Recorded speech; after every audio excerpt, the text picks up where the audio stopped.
ये कहानी है दोस्तों ह्यूमन राइट्स का रोना रोने वाले अमेरिका की, जो खुद को पूरे वर्ल्ड में डेमोक्रेटिक और ह्यूमन राइट्स को प्रोटेक्ट करने वाला बताता है। लेकिन इसके अलावा दोस्तों अमेरिका का जो दूसरा छुपा हुआ चेहरा है उसके बारे में मैं आपको बताऊंगा। दोस्तों ये कहानी है क्यूबा के एक शहर गुआंतानामा बे की, जो कि क्यूबा के साउथ ईस्ट समुद्री किनारे पर सिचुएटेड है। बात है दोस्तों 1898 की, जब क्यूबा स्पेन से अपनी फ्रीडम की लड़ाई के लिए लड़ रहा था, क्योंकि उस टाइम तक दोस्तों क्यूबा स्पेन की एक कॉलोनी हुआ करता था। होता ये है दोस्तों कि इसी टाइम पर जब क्यूबा स्पेन से अपनी फ्रीडम की लड़ाई लड़ रहा था, अमेरिका के एक शिप में विस्फोट हो जाता है, जिसमें अमेरिका के 200 से ज्यादा लोगों की मौत हो जाती है। और अखबारों में तो ऐसी खबरें छापी गई कि ये जो अमेरिकन शिप में विस्फोट हुआ है ये स्पेन ने कराया उस पर, जिससे अमेरिका बहुत ज्यादा नाराज होता है और जिसकी वजह से अमेरिका भी इस वार में एंट्री ले लेता है और अपने नेवल शिप्स स्पेन के अगेंस्ट लड़ाई लड़ने के लिए वहां भेज देता है, जिसके बाद स्पेन की हार होती है और क्यूबा को अपनी फ्रीडम मिल जाती है। अमेरिका के बारे में सब जानते हैं दोस्तों कि अमेरिका कुछ भी फ्री में तो करेगा नहीं। अगर उसने कुछ भी आपके लिए किया है तो उसके पीछे उसका जरूर कोई ना कोई लाभ छुपा हुआ है। और यही कहानी हुई दोस्तों क्यूबा के साथ।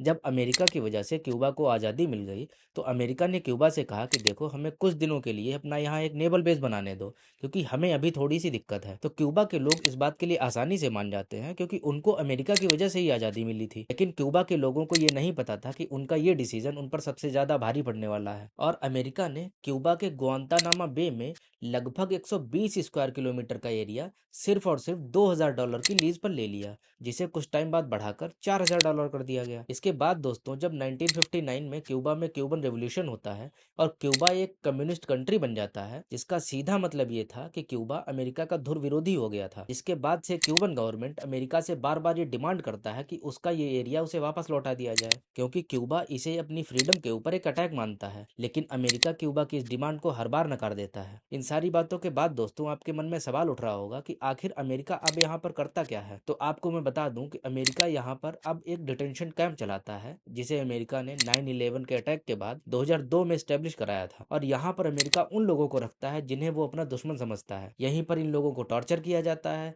इनह्यूमन बिहेव किया जाता है और सख्त से सख्त रवैया उनके प्रति अपनाया जाता है। 2002 से अब तक करीब 780 लोग हिरासत में लिए गए। इनमें से कई लोग ऐसे थे जिन्हें बिना किसी ठोस सबूत के सालों साल बंदी बनाकर रखा अमेरिका ने। कई देशों ने इस डिटेंशन कैंप से अपने लोगों को वापस लाने की कोशिश भी की, लेकिन इसके बाद भी आज जुलाई 2025 तक यहाँ पर करीब 30 लोग बंदी हैं। वहीं अमेरिका में भी कुछ ऐसे प्रेसिडेंट्स हुए जिन्होंने इस डिटेंशन कैंप को बंद कराने के लिए ठोस कदम उठाए, जिनमें से पहला नाम था बराक ओबामा। लेकिन अमेरिका की आर्मी और पॉलिटिकल रीजंस की वजह से बराक ओबामा भी इसे बंद नहीं करा पाए। जो बाइडेन गवर्नमेंट ने भी इस डिटेंशन कैंप को बंद कराने की कोशिश की, लेकिन वे भी इस मामले में फेल ही रहे। वहीं अगर बात करें डोनाल्ड ट्रंप की, तो ट्रंप ने तो इसे कभी ना बंद करने के लिए कह दिया।